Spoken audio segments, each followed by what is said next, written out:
Good afternoon, and welcome to another edition of Kerry's Korner video format.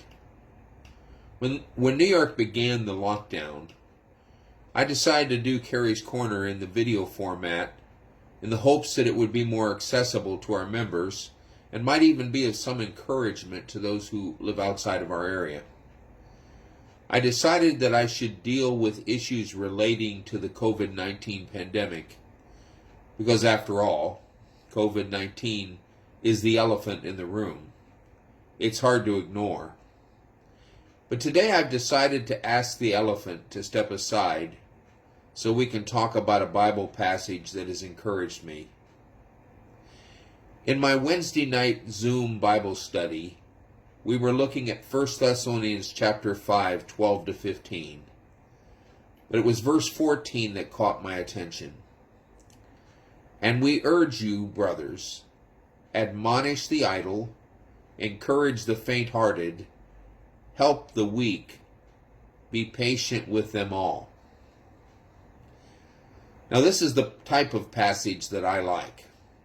It's practical, it's easy to understand, and for the most part, it falls into the do it or don't do it category. We either apply it or we do not apply it. Now, most of us understand idle. Some versions translate the word unruly. Now, I've raised a few kids, so I understand what unruly is too. I've also dealt with the weak. I've even been weak. I believe he's talking about spiritually weak, but certainly we should help those who are weak, vulnerable, and struggling, whether it's physical or spiritual. Patience, we all understand. We all struggle with it.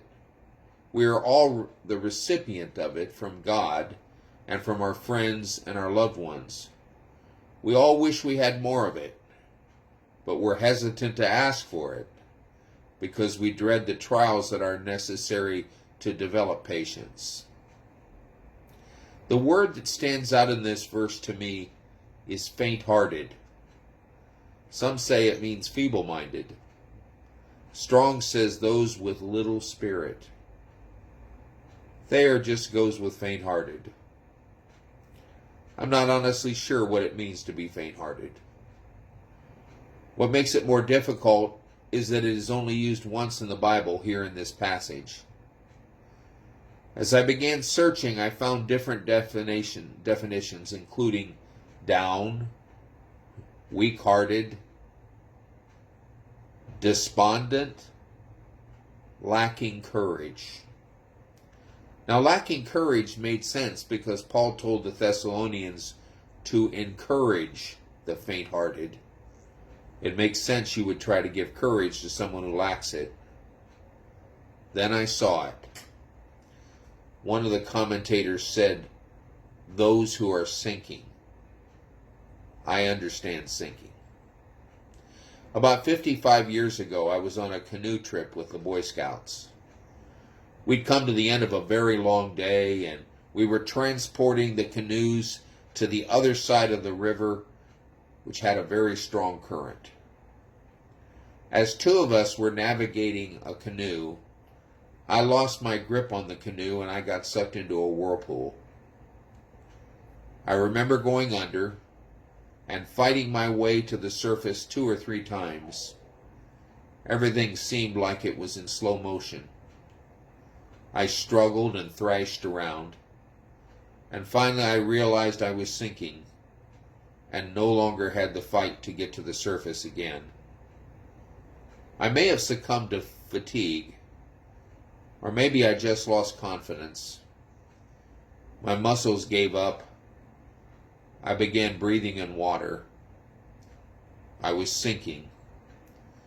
To this very day, I remember the feeling of sinking. I needed help. I remember a tree branch hitting me in the chest, and I reacted by grabbing it.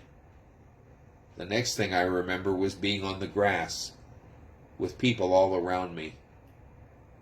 One young man, Gary Chandler, had the foresight to grab a branch and wade into the water.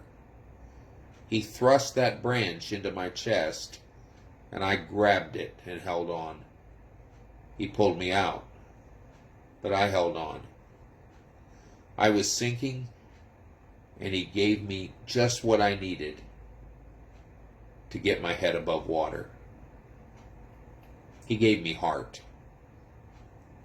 In football, when a player was underperforming play after play, my coach would say he didn't have heart. Sometimes he would give us a pep talk. Sometimes he would pull us out till we regained our strength and had our fight back.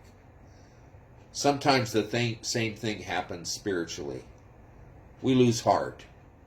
We feel like we're sinking and we can't fight anymore. Sometimes we just need a word of encouragement. Or sometimes we may need someone to stand alongside of us for a while till we regain our faith and our confidence. Faint-hearted, I understand sinking. Sometimes all we need is someone to extend a branch to us. It may be all we need to rally our strength and grab that branch and hold on. Encourage the faint-hearted. Kerry.